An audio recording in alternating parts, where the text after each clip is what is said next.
Hello प्यारे बच्चों, आज की कहानी का नाम है छोटा नाम बड़ा काम।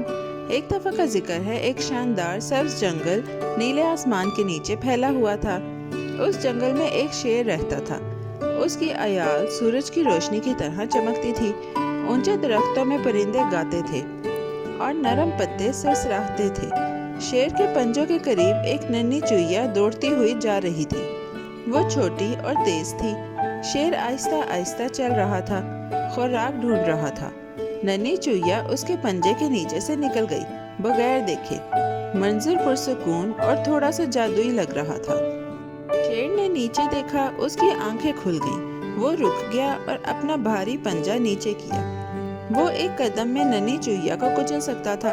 उसने आहिस्ता से पंजा उठा लिया। नन्ही चुईया ने साया महसूस किया और कांपने लगी। उसकी नन्ही मूंछें लर्जी और उसने उम्मीद भरी आंखों से ऊपर देखा। उसने छोटी सी आवाज में रहम की दरख्वास्त की। उसकी आवाज खौफ से भरी थी, मगर साथ ही ईमान से भी। जंगल ने जैसे सांस रोक लिया था जब उसने जंगल के बादशाह से बात की। शेर ने सुना और फिर कहा, ठीक है, जाओ। उसने पंजा उठाया और पीछे हट गया। चूहिया ने सुकून का एक नन्हा सांस लिया और खुशी से दौड़ने लगी। वो एक महफूज पत्ते पर जाकर रुकी और बड़े शेर की तरफ देखा। उसने झुककर कहा कि वो एक दिन उसकी मदद करेगी। शेर ने नर्म और फख्र भरी हंसी हंस दी। वो सोच भी नहीं सकता था कि इतनी छोटी सी दोस्त कभी इतने बड़े जानदार की मदद कर सकती है। दिन गुजरते गए और शेर फख्र से जंगल में चलता रहा। वो मजबूत और आजाद महसूस करता था। वो अपनी ताकतवर कदमों की धमक नरम जमीन पर सुनता था। चूहिया ने अपना वादा याद रखा। वो एक दरख्त की जड़ के करीब छोटे सुराख से देखती रहती।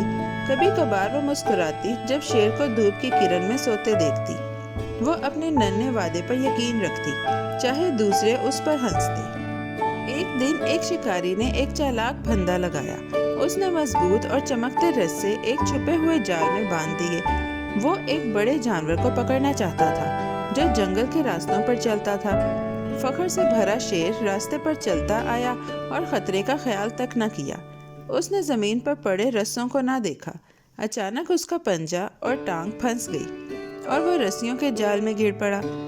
वो हैरान और डरा हुआ ऊपर देखने लगा। शेर ने पूरी ताकत से खींचा और धकेला। उसने रस्सियां तोड़ने की कोशिश की, मगर वो मजबूत थी और सख्ती से पकड़े हुए थी। वो जोर से झटके मारता रहा और धाड़ता रहा। उसकी आवाज ने पत्तों को हिला दिया। उसका दिल जोर जोर से धड़का, मगर वो खुद को आजाद न कर सका। रस्सियां कई हाथों की तरह लिपट गईं और ना छोड़ी। वो डरा हुआ और अकेला महसूस करने लगा, जंगल के अचानक सन्नाटे में। ऊंची धाड़ शाखों से गुजरकर छोटे बिलों तक जा पहुंची। नन्ही चुईया ने ये आवाज सुनी और उसकी मूंछें हिलने लगी। वो अपने बिल से जितनी तेजी से दौड़ सकती थी दौड़ी।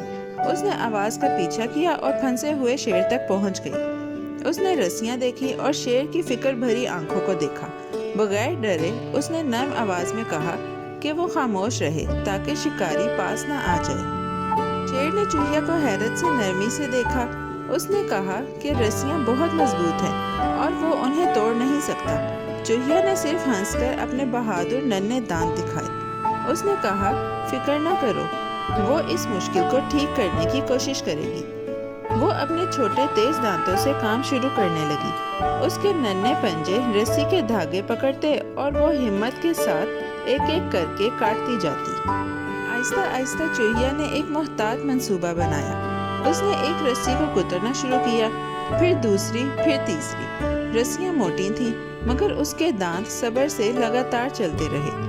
सूरज की रोशनी इस जगह पर पड़ी और छोटे छोटे रेशे गिरते गए। शेर खामोशी से देखता रहा, खुद को छोटा और हैरान महसूस करता रहा। जो काम वो न कर सका वो चूहिया कर रही थी। उसका नन्हा मुंह चलता रहा और दिल हिम्मत से धड़कता रहा। आखिरकार रस्सियां ढीली हो गईं और टूटने लगी। एक एक करके रस्सी के बंधन खुल गए। शेर बाहर निकला और अपनी थकी टांगे सीधी की। उसने फिर अपनी आयाल पर ठंडी हवा महसूस की और यूं झटका जैसे बारिश के कतरे दरख्त से गिरे। उसने चूहिया को नए एहतराम और हैरत से देखा। जान गया कि उसकी नन्ही हिम्मत ने बड़ा काम कर दिया। شیر جھک گیا اور نرم آواز میں بولا۔ اس نے ننھی چوہیا کا شکریہ ادا کیا کہ اس نے اسے پھندے سے بچایا۔ اس کی سنہری آنکھیں نرم اور شکر گزار تھیں۔ چوہیا نے صرف مسکرا کر فخر محسوس کیا۔ جنگل نے جیسے ہوا اور پرندوں کے گانے سے تالیاں بجائیں جب دونوں دوست ساتھ کھڑے تھے۔ شیر نے کہا کہ اچھا ہوا اس نے چوہیا کو پہلے نقصان نہیں پہنچایا۔ ننھی چوہیا شرما گئی جب شیر نے سر جھکایا۔ اس نے اندر سے خوشی محسوس کی کہ اس کا وعدہ سچ ہو گیا۔ شیر نے کہا، یہ اچھا ہوا کہ میں نے تمہیں اپنے قدموں تلے نہیں کچلا۔ دونوں نے ایک دوسرے کو مسکرا کر دیکھا اور آہستہ آہستہ جنگل میں ساتھ ساتھ چلنے لگے۔ پرندے گانے لگے اور سورج نیچے ڈوبا درختوں کو سنہری بنا دیا۔ پیارے بچوں، اسی کے ساتھ آج کی کہانی ختم ہوتی ہے۔ بہت جلد ہم ایک نئی اور دلچسپ کہانی کے ساتھ واپس آئیں گے۔ Bye bye. پیارے بچوں، کیسی لگی آپ کو یہ کہانی؟ ایسی ہی مزیدار کہانیاں سننے کے لیے ہمارے چینل کو لائک، سبسکرائب اور شیئر کرنا مت بھولیے گا۔ Bye bye.